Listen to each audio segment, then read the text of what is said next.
here, and here. Diagnosis: the West, China, India, are recolonizing us through economic imperialism. Now, it starts with economic saboteurs who offer our governments grandiose development projects and loans through the aid agencies, the IMF, the World Bank, blah, blah, blah, blah, blah. They appeal to the egos and greed of our leaders, promising them re-election, even if it means rigging those elections. But what our leaders fail to understand is that these loans are already rigged, and there's nowhere in the world that we can repay them. So for the rest of our lives and that of our children, we are struggling to stay ahead of interest payments. If the economic saboteur fails, then the boys in plain clothes step up to the line, and we know how ruthless they can be. Their modus operandi: assassination. The result: Nicaragua, or maybe much closer to home, the Congo, where they overthrow the government and install a puppet. If that fails, then they step in with their uniform and heavy artillery. Think Vietnam, or maybe much more recently, Iraq. Make no mistake about it, we are at war. But this is not a war that is fought with guns or nuclear weapons.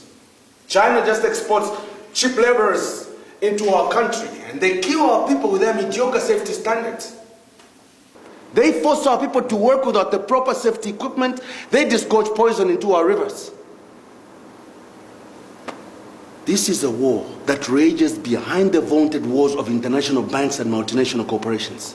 They came in quietly, innocently as investors. But unless my English is wrong, an investor is one that comes into an area and leaves it better than it was before he came.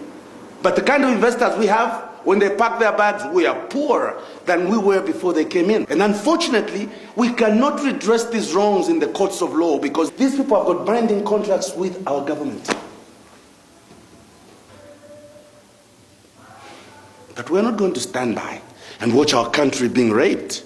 It is an insult that we are getting 0.3% royalties on our minerals.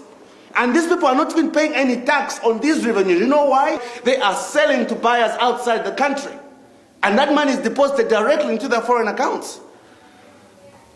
If this trend continues, in 30, 40 years from now, we will have nothing.